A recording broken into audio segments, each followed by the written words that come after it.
Hi friends, எல்லாம் நல்லா இருக்கீங்களா? இன்றைக்கி நம்ம வீட்டில் என்ன சமையல் பார்க்கலாமா? இன்றைக்கி நம்ம வீட்டில் சமையல் எல்லாருக்குமே பிடிச்ச மாதிரி ஒரு சமையல் தான். லெக் பீஸ் பிரியாணினாலே எல்லாருக்கும் பிடிக்கும். நான் இன்றைக்கி லெக் பீஸில் பிரியாணி செய்யலாம்னு ஒரு 8 பீஸ் லெக் பீஸ் எடுத்து வச்சுருக்கேன். மட்டன் 1/4 கிலோ, அப்புறம் தால்ச்சாக்கு கத்திரிக்காய், மாங்காய், உருளைக்கிழங்கு, வாழைக்காய் ஒன்று தாங்க இல்லை. இங்கே பாஸ்மதி ரைஸ் 1/2 கிலோ எடுத்து வச்சுருக்கேன். இந்த தட்டில் வெட்டி வச்சுருக்க தால்ச்சாக்கு, இந்த தட்டில் வெட்டி வச்சுருக்கது பிரியாணிக்கு. இது பிரியாணிக்கு தான் மல்லிக்கீரை, புதினா, லெமன் எடுத்து வச்சுருக்கேன். ஒரு 10 பழம் தக்காளி பழமான தக்காளி எடுத்து வச்சுருக்கேன். ஏன்னா தக்காளி பச்சடி செய்யலாமே அப்படின்ட்டு. 50 தயிர் எடுத்து வச்சுருக்கேன் பிரியாணிக்கு. இப்போ நம்ம அரிசியை 2 வாட்டி கழுவி 3ஆவது தண்ணி சமைக்கிறதுக்கு முன்னாடி நம்ம ஊற வச்சிடலாம். அப்போ தான் நம்ம இங்கே பிரியாணிக்கு தாளிக்கிறதுக்கும் இங்கே அரிசி கொஞ்சம் ஊறி இருக்கிறதுக்கும் சரியாக இருக்கும்.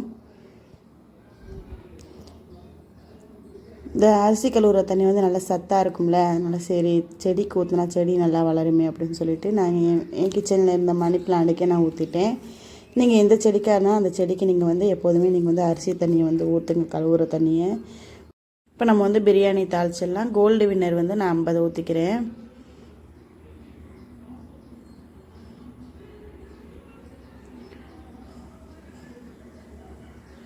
இங்கே அன்னாசிப்பூ 1, ஏலக்காய் 2, கிராம்பு 4, அப்புறம் பட்டை ஒரு 2 பட்டை, கல்பாசி கொஞ்சமாக போட்டிருக்கேன். ஒரு 2 பீஸ் கணக்காக சின்ன சின்னதாக போட்டிருக்கேன்.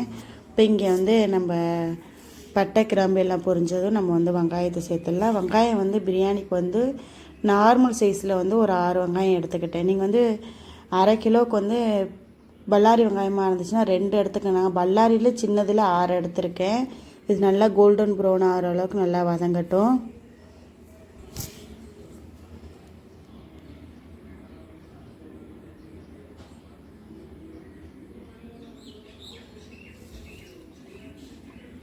இப்போ வெங்காயம் நல்லா வதங்கி கோல்டன் ப்ரௌன் ஆயிடுச்சு. இப்போ நான் இஞ்சி பூண்டு பேஸ்ட்டு பெரிய ஸ்பூனில் 1/2 ஸ்பூன் சேர்க்குறேன். சேர்த்து நம்ம பிரட்டி விட்டுறலாம்.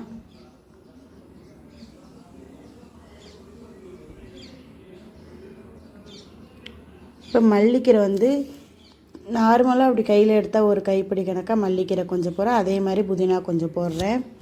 போட்டு நம்ம அதை பிரட்டி விட்டுறலாம். நல்லா மல்லிக்கீரை எப்போதுமே எடுத்து போகிறப்ப நல்லா கையில் நல்லா அமுக்கி போட்டிங்கன்னா நிறையா வரும். இப்படி லைட்டாக எடுத்து நீங்கள் லைட்டாக போட்டிங்கன்னா கொஞ்சமாக இருக்கும். அந்த மாதிரி நீங்கள் அளவு பார்த்து போட்டுக்குங்க. காஷ்மீரி மிளகாத்தூள் நான் 1 ஸ்பூன், ஃபுல்லாக முழுசாக போட்டால் 1 ஸ்பூன் சேர்த்துருக்கேன்.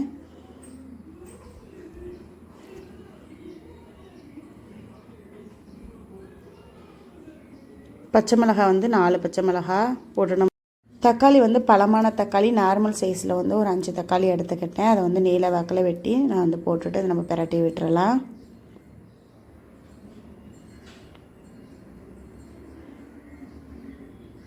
தயிர் 50 தயிர் ஊற்றிக்கிறேன். ஊற்றிட்டு பிரட்டி விட்டுறலாம்.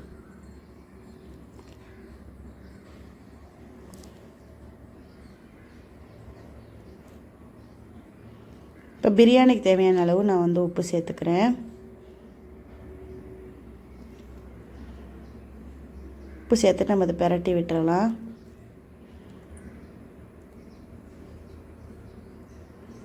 இப்போ எடுத்து வச்சுருக்க லெக் பீஸ் அதில் போட்டுடலாம்.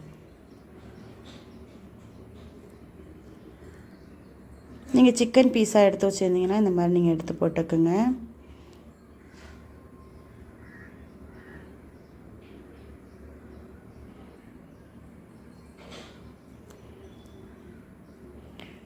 இப்போ இந்த மசாலாலே சிக்கன் ஒரு 5 நிமிஷம் வேகட்டும்.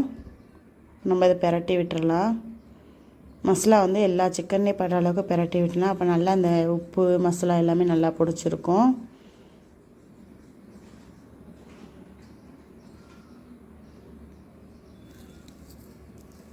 ஃபஸ்ட்டு என் வீடியோ பார்க்கணுன்னா சப்ஸ்கிரைப் பண்ணுங்கள், ஷேர் பண்ணுங்கள், லைக் பண்ணுங்கள். சப்ஸ்கிரைப் பட்டனுக்கு பக்கத்தில் ஆளுங்கிற பட்டன் இருக்கும், அதையும் கிளிக் பண்ணிக்கோங்க. அரைப்பழம் லெமன் நான் புழிஞ்சு விட்டுக்கிறேன்.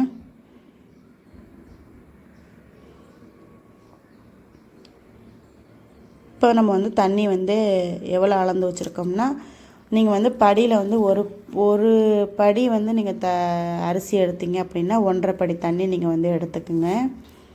அதே மாதிரி கணக்கு வச்சு நீங்கள் எவ்வளோ தண்ணி வேணுமோ அந்த தண்ணி நீங்கள் எடுத்துக்குங்க. நான் அதே மாதிரி 1/2 கிலோவுக்கு தண்ணி நான் அளந்து ஊற்றிக்கிட்டேன். திடீர்னு தண்ணி நல்லா கொதி வரட்டும். இந்த தண்ணி வந்து லைட்டாக நீங்கள் வந்து உப்பு இருக்கான்னு பாருங்கள். பத்தலைன்னா நீங்கள் இன்னும் கொஞ்சம் தண்ணியில் சேர்த்துக்கலாம். சேர்த்துட்டு நம்ம மூடி போட்டுடலாம், கொதி வரட்டும். இப்போ கொதி வந்துருச்சு.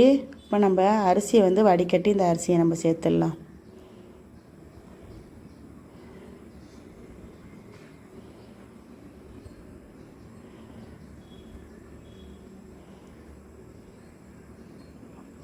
இப்போ எல்லாத்தையும் கலந்து விட்டாச்சு.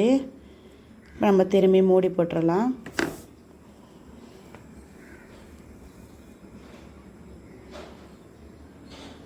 இப்போ ஓப்பன் பண்ணி பார்க்கலாம். நல்லா பாருங்கள், தண்ணி வற்றி இந்த சோறுலாம் பார்த்திங்கன்னா மேலே சமமாக வந்து நிற்கும். இந்த மாதிரி நேரத்தில் அடுப்பை வந்து சிம்மில் வச்சுருங்க. சிம்மில் வச்சுட்டு இந்த மாதிரி பிரட்டி விட்டுட்டு ஒரு மூடியை போட்டுட்டு மேலே வந்து வெயிட்டானது ஒன்று தூக்கி மேலே வச்சுருங்க.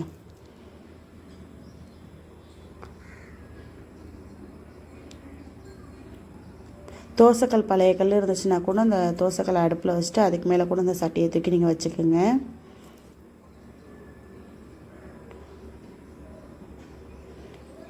இப்போ நம்ம இதை ஓப்பன் பண்ணி பார்க்கலாம். சோறு வெந்து வந்துருச்சு. நம்ம பிரட்டி விட்டுறலாம். சோறு வெந்துருச்சு. இப்போ நம்ம வந்து ஸ்டவ் ஆஃப் பண்ணிடலாம். சூப்பரான மணமணக்க லெக் பீஸ் பிரியாணி ரெடி ஆயிடுச்சு.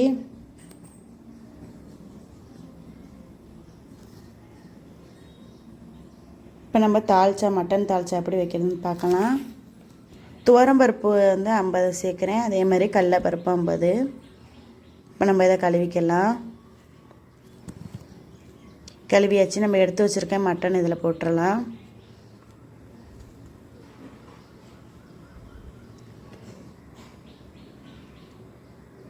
கால் டீஸ்பூன் உப்பு, 1/4 டீஸ்பூன் மஞ்சத்தூள். இப்போ நம்ம இதில் தண்ணி ஊற்றிடலாம்.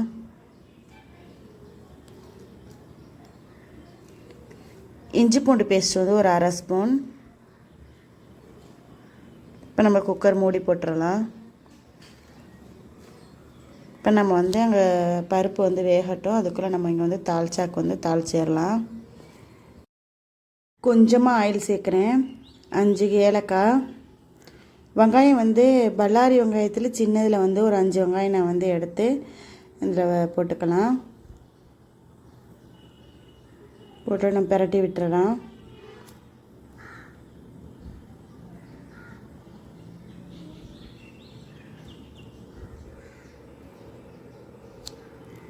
இப்போ கருவேப்பிலை கொஞ்சமாக சேர்க்குறேன். சேர்த்துட்டு பிரட்டி விட்டுறலாம்.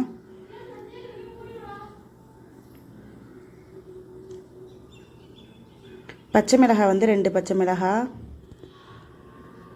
தக்காளி வந்து பழமான தக்காளி 4 தக்காளி நார்மல் சைஸில் போட்டு நம்ம பிரட்டி விட்டுறலாம்.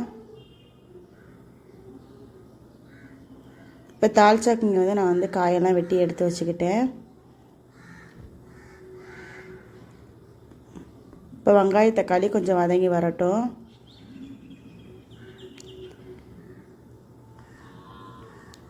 இங்கே வந்து பருப்பும் மட்டன் எலும்பும் நல்லா வெந்து வந்துடுச்சு. இஞ்சி பூண்டு பேஸ்ட்டு வந்து 1/2 ஸ்பூன் சேர்க்குறேன். மல்லிக்கீரை கொஞ்சம், புதினா கொஞ்சம்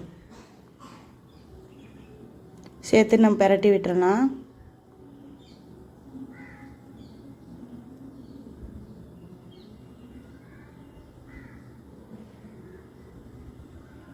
இப்போ நம்ம வெட்டி வச்சுருக்க காயெல்லாம் அதில் போட்டுடலாம். உங்கள்கிட்ட வாழைக்காய் இருந்தாலும் நீங்கள் எக்ஸ்ட்ரா வாழைக்காய் சேர்த்துக்குங்க.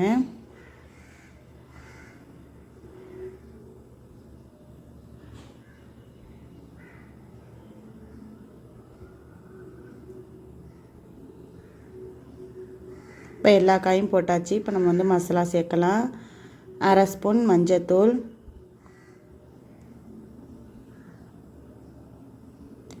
1/2 ஸ்பூன் சீரகத்தூள், 1/2 ஸ்பூன் தனி மிளகாத்தூள், கரம் மசாலா வந்து 1/2 ஸ்பூன். நீங்கள் வந்து மட்டன் மசாலா இருந்துச்சுன்னா 1/2 ஸ்பூன் சேர்த்துக்குங்க. மிளகுத்தூள் 1/2 ஸ்பூன், தேவையான அளவு உப்பு. இப்போ இப்போ சேர்த்து நம்ம அதை பிரட்டி விட்டுறலாம்.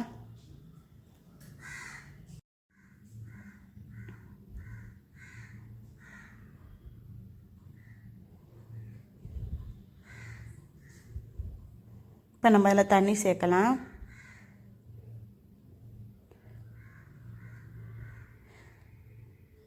தண்ணி வந்து 4 டம்ளர் கணக்காக சேர்த்துருக்கேன். சேர்த்துறது கொதி வரட்டும்.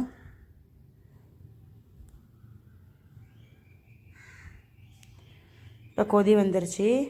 இப்போ நம்ம எடுத்து வச்சுருக்க மட்டனும் பருப்பு வேக வச்சுருக்கோம்ல, அதை நம்ம இதில் ஊற்றிடலாம். ஊற்றிட்டு நம்ம இதை கலந்து விட்டுக்கலாம். நீங்கள் அதே குக்கரில் வந்து கொஞ்சமாக வந்து இந்த பருப்பு வந்து இந்த குக்கரில் ஒட்டியிருக்கும்ல, அதையும் 1 டம்ளர் கணக்காக தண்ணியை ஊற்றி கழுவி நீங்கள் இதில் ஊற்றிக்குங்க. இப்போ கொதி வந்துருச்சு. சின்ன லெமன் சைஸில் நான் வந்து புளி எடுத்து கரைச்சி எடுத்துக்கலாம். கொஞ்சமாக தண்ணி வச்சு கரைச்சி எடுத்துக்குங்க. இப்போ கரைச்சாச்சு. இப்போ இந்த தாளிச்சால ஊற்றிடலாம். ஊற்றிட்டு நம்ம அதை கலந்து விட்டுக்கலாம். சூப்பரான தால்ச்சா ரெடி ஆயிடுச்சுங்க. இது கொதி வரட்டும். இப்போ நம்ம இங்கே வந்து சிக்கன் 65க்கு வந்து ஒரு அரை பழம் நான் வந்து லெமன் வந்து புழிஞ்சிருக்கேன். தேவையான அளவு உப்பு,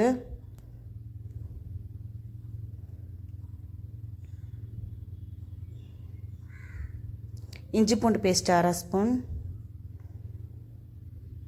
இது பெரிய ஸ்பூனாக இருக்கனால நான் வந்து 1/2 ஸ்பூன் சேர்க்குறேன். நீங்கள் சின்ன ஸ்பூனாக இருந்துச்சுன்னா 1 ஸ்பூன் சேர்த்துக்குங்க. தனி மிளகாத்தூள் நான் வந்து 1/2 ஸ்பூன் சேர்க்குறேன். மஞ்சத்தூள் 1/2 ஸ்பூன், சீரகத்தூள் 1/2 ஸ்பூன், மல்லித்தூள் 1/2 ஸ்பூன். கடலை மாவு வந்து நான் வந்து 1/2 ஸ்பூன் சேர்க்குறேன்.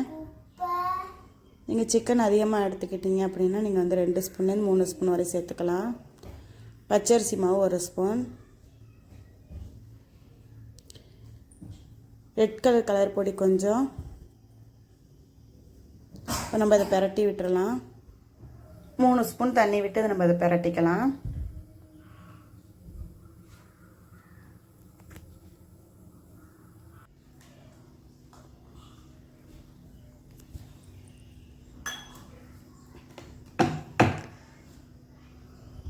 இப்போ எல்லாத்தையும் பிரட்டியாச்சு. நல்லா மசாலா வந்து எல்லா சிக்கன்லேயும் படுற அளவுக்கு பிரட்டிக்குங்க.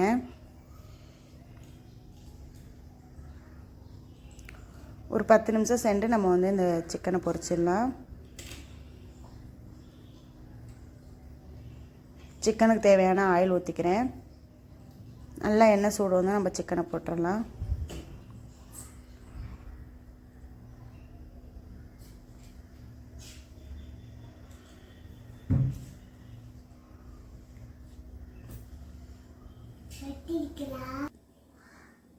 இப்போ சிக்கனை பிரட்டி விட்டுடலாம்.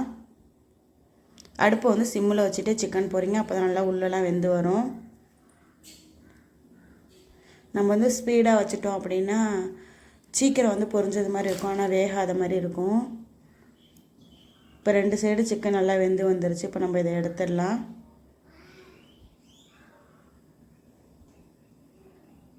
சூப்பரான டேஸ்டியான சிக்கன் 65 வறுவல் ரெடி ஆயிடுச்சு.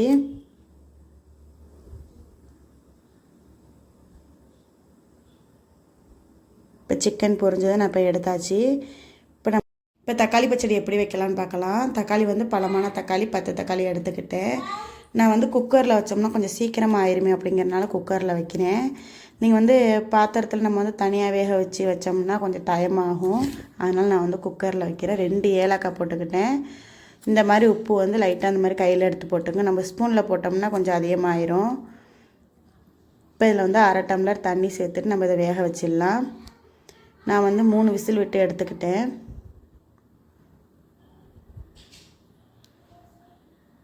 இப்போ நல்லா தக்காளி வந்து நல்லா வெந்து வந்துருச்சு, நல்லா மசிஞ்சிருச்சு. இப்போ இதுக்கு நான் வந்து சர்க்கரை வந்து ஒரு 1/2 டம்ளர் கணக்காக நான் வந்து சர்க்கரை சேர்த்துருக்கேன். உங்களுக்கு இந்த சர்க்கரை போதுமான்னு பார்த்துக்குங்க. பத்தலை அப்படின்னா நீங்கள் இன்னும் கொஞ்சம் போட்டுக்கலாம். இப்போ இந்த தக்காளியில் உள்ள தண்ணியெலாம் நல்லா வற்றி வரணும்.